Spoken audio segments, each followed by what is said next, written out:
दोस्तों, अगर आप लॉजिस्टिक और एयर फ्reight बिजनेस में इन्वेस्टमेंट का मौका ढूंढ रहे हैं तो आपके लिए एक बड़ा आईपीओ आने वाला है, जिसका नाम है skyway air service limited. Company का जो आईपीओ है करीब 582 करोड़ का है और जो प्राइस बैंड रखा गया है 131 रुपए से 138 रुपए के रखा गया है। लेकिन यहाँ सबसे बड़ा सवाल है, क्या 138 रुपए का स्काईवे एयर सर्विस आईपीओ सस्ता है या फिर महंगा है? कंपनी ने फाइनेंशियल 2026 में लगभग 2813 करोड़ का रेवेन्यू और 63 करोड़ का प्रॉफिट कमाया है। प्रॉफिट में करीब 32% का ग्रोथ भी है, लेकिन दूसरी तरफ कंपनी का बिजनेस लो मार्जिन और डेट हैवी भी है। तो क्या यह आईपीओ अप्लाई करना चाहिए या अवॉइड करना चाहिए? आज की इस वीडियो में हम जानेंगे कंपनी क्या करती है, आईपीओ का पूरा डिटेल्स, फाइनेंशियल 2023 से 26 तक का परफॉर्मेंस देखेंगे, डेट देखेंगे, पी रेशियो देखेंगे, लिस्टेड पेयर कंपैरिजन से हम बात करेंगे, आईपीओ जो लेकर आ रही पैसा कहाँ लगाएंगे और स्ट्रेंथ क्या है, रिस्क क्या है, और आखिर में बात करेंगे क्या हमें अप्लाई करना चाहिए फिर अवॉइड करना चाहिए। तो वीडियो को अंत तक जरूर देखिए। नमस्कार दोस्तों, मैं हूं अजय, आपका स्वागत करते हैं द ट्रेडिंग टर्मिनल में। आज हम बात कर रहे हैं स्काईवे एयर सर्विस लिमिटेड का, जो कि आईपीओ लेके आ रही है कंपनी। और अगर हमारे यूट्यूब चैनल पर आप नए हैं तो आप हमारे यूट्यूब चैनल सब्सक्राइब कर सकते हैं, साथ में आप हमारे टेलीग्राम पे जुड़ सकते हैं, जिससे मैं आपको आईपीओ से रिलेटेड सारी जानकारी मिलते रहेंगे। चलिए हम बात करते हैं आईपीओ। स्काईवेज एयर सर्विसेज इनकॉर्पोरेट हुई थी दिसंबर 1984 में, और सबसे पहले जो है ये स्काई एयर फ्रेजिट फॉरवर्डिंग और इंटीग्रेटेड लॉजिस्टिक कंपनी पे ये काम करती है। कंपनी की शुरुआत 1984 में बदले से बात की और बिजनेस को काफी डाइवर्सिफाई किया था। आज कंपनी सिर्फ एयर कार्गो तक सीमित नहीं है, इसके बिजनेस में शामिल है air forwarding, ocean freight forwarding, trucking, warehouse customs booking और technology driven express cargo and parcel delivery. यानी कंपनी कस्टमर को end to end logistic solution देने की कोशिश करती है। सरल भाषा में समझे तो कंपनी क्या करती है, किसी भी जो भारत की कंपनी है उसको दूसरे देश में माल भेजना हो, जो सामान डिलीवर करना है, तो स्काईवे उनके लिए फ्रंट बैक बुकिंग और डॉक्यूमेंटेशन, कस्टम्स क्लियरेंस और ट्रांसपोर्टेशन और लॉजिस्टिक्स कोऑर्डिनेशन जैसे काम करती है। कंपनी का नेटवर्क डोमेस्टिक और इंटरनेशनल मार्केट तक फैला हुआ है और यह कई ग्लोबल एयरलाइंस के साथ पार्टनरशिप के जरिए कार्गो वगैरह को मूवमेंट कराती है। कंपनी के बारे में हम जान लिए, अब हम कंपनी की डिटेल्स जान लेते हैं। आईपीओ की डिटेल्स। कंपनी जो है 582 करोड़ का आईपीओ लेकर आ रही है, जिसमें कि फ्रेश इशू है 398 करोड़ और ऑफर फॉर सेल है 184 करोड़। अच्छी बात है कि फ्रेश इशू भी है और साथ में ऑफर फॉर सेल भी है।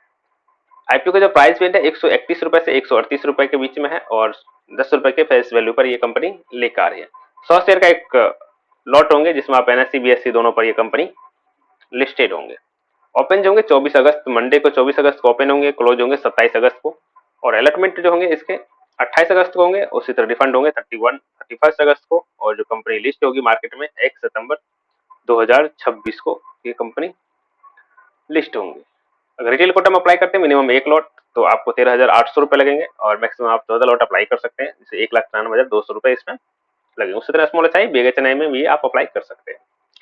रिजर्वेशन रखा गया क्यूआईबी के लिए 50%, स्मॉल एचएनआई बिग एचएनआई के लिए 15% और रिटेल कोटा के लिए लगभग 35% का रखा गया है। आईपीओ का साइज जितना भी है उसका 35% रिटेल कोटा के लिए रिजर्वेशन रखा गया। अब बात कर लेते हैं कंपनी के फाइनेंशियल। जो कंपनी का है 24, 25, 26 में ये डेटा दिया है कंपनी ने, 2024, 25, 26 का डेटा दिया हुआ। कंपनी का जो एसेट है वो लगभग इंक्रीज कर रहे हैं 790 crore, 1300 crore, 1500 crore. Total income 1300 crore, 2200 crore, 2800 crore. Profit after tax 34 crore, 48 crore, 63 crore. एट उसी तरह लोन भी इसके ऊपर कंपनी के ऊपर बढ़ रहे हैं, 357 करोड़ से 624 करोड़ होंगे पिछले 2 साल में। रिसेंटली जो लिस्टेड कंपनी है इसी तरह के जो कंपनी है सैडोफैक्स टेक्नोलॉजी, ऑम्प्रेजिन, ग्लोटिस, जो मेन बोर्ड आईपीओ में लेकर आए थे, सारे के सारे लगभग 30%, 35%, 12% लिस्टिंग पर माइनस पे लिस्ट हुआ था। सैडोफैक्स तो ये जो पी रेशियो लेकर आ रहा था, ये 1000 के पी रेशियो पर कंपनी लेके आया था। उसका लिस्टिंग हुआ था -12% के आसपास। अब हम जान लेते हैं इस कंपनी का क्या पी रेशियो है, उसके बारे में हम जान लेंगे। कंपनी जो है आईपीओ से जो पैसा जुटा रही है क्या करेंगे, रिपेमेंट करेगी, जो लोन है इसके ऊपर उसमें ये चुकाएंगे और फंडिंग जो इंक्रीज करेंगे कैपिटल रिक्वायरमेंट के जो है कंपनी के उसके अनुसार, और साथ में जनरल पर्पज के लिए, कॉर्पोरेट पर्पज के लिए कंपनी यूज करेंगे।